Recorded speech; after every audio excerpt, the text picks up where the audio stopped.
Surprise, surprise, c'est Kiki, c'est Camille Présidente. Bienvenue sur ma chaîne, la première chaîne du sourire de francophonie, c'est Camille Présidente.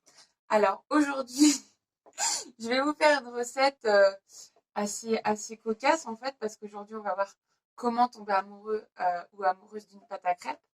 Alors c'est une recette qui est ouverte à tous, hein, que vous soyez hétérosexuel ou homosexuel, parce que la pâte à crêpes n'est pas genrée.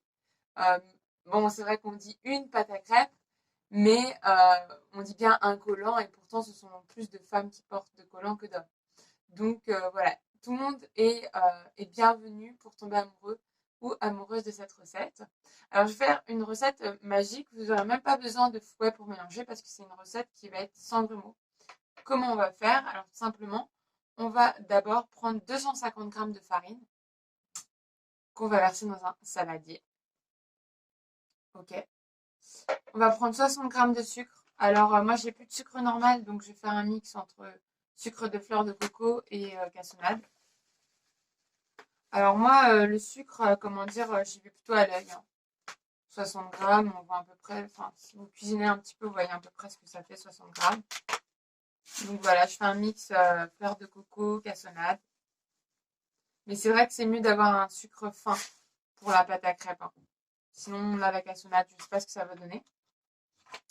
Et donc pourquoi vous allez tomber amoureux de cette pâte à crêpes? Tout simplement, c'est parce que cette pâte à crêpes, elle fait pas de grumeaux. Donc, du coup, vous allez grave la kiffer, les amis. Donc, je mélange, en fait. Je rajoute aussi une petite pincée de cannelle. Ça, c'est ma petite astuce. Je trouve que c'est très bon. Avec une petite pincée de cannelle. Pas trop parce que c'est très fort. Donc, voilà, vous mélangez tout ça, là. Alors aussi, il faut 5 g de sel. Donc, je vais prendre ma salière. J'arrive tout de suite.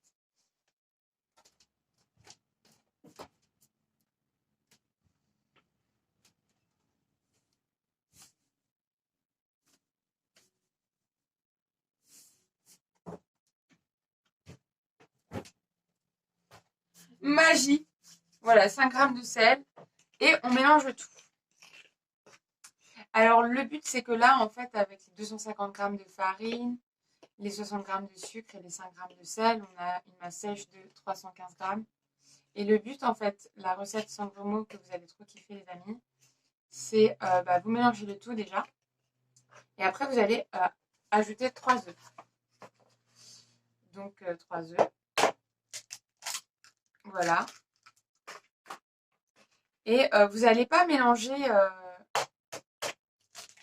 tout de suite, en fait. Vous allez attendre de mettre le lait avec. On dirait j'ai fait la guerre.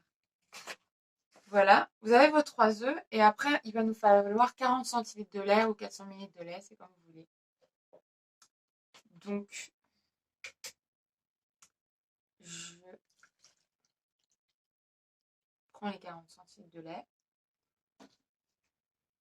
et je vais mettre la moitié du lait dans la préparation.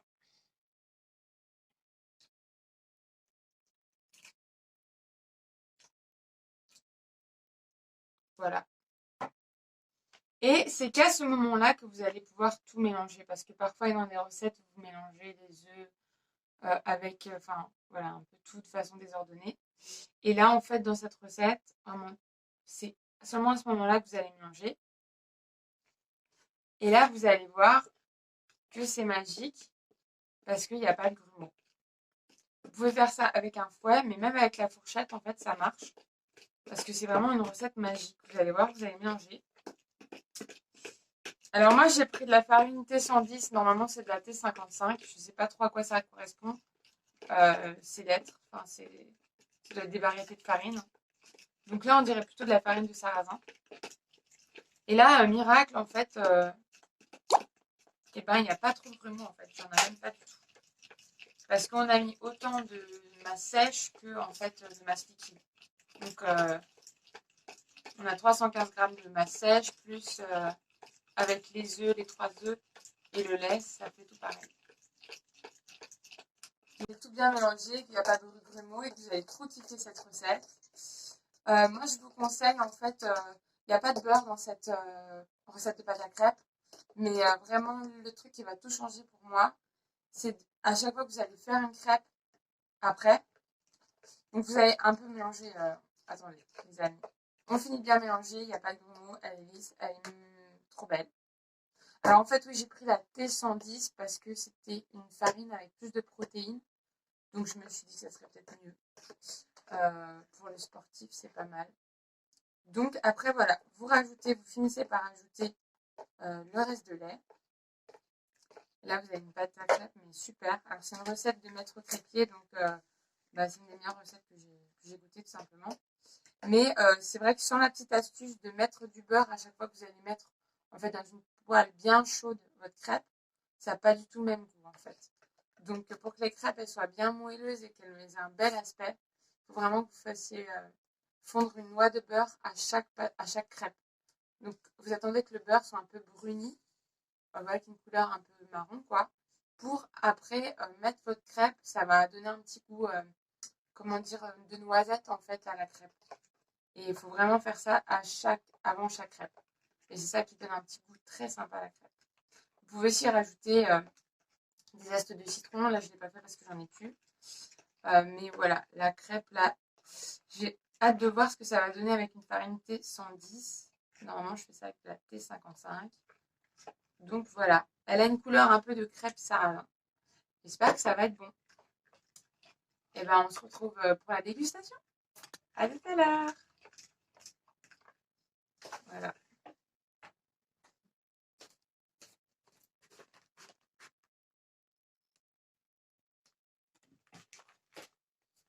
Nous nous retrouvâmes pour la dégustation.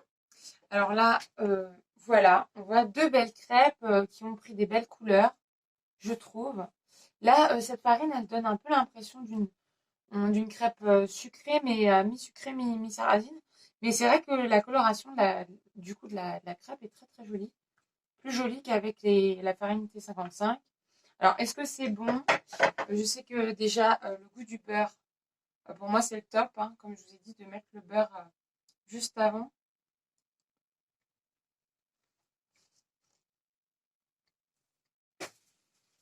Mm. Je préfère quand même, elles sont bonnes, mais je préfère avec la farine T55. Mais elles sont bonnes quand même.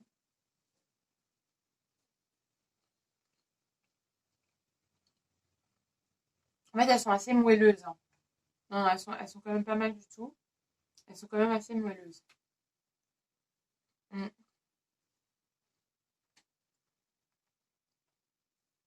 Elles sont bien moelleuses. C'est vrai que c'est très agréable. La texture est très bonne. Toujours la même recette que j'utilise. Mais à faire avec de la farine T55 et peut-être avec du sucre vraiment raffiné. Là, j'ai fait un mix fleur de sucre de coco, cassonade. Voilà mes petits chats, j'espère que cette recette vous aura plu. N'hésitez pas à vous abonner à cette chaîne, à appuyer sur la petite cloche pour avoir les prochaines vidéos et à garder le sourire. À bientôt!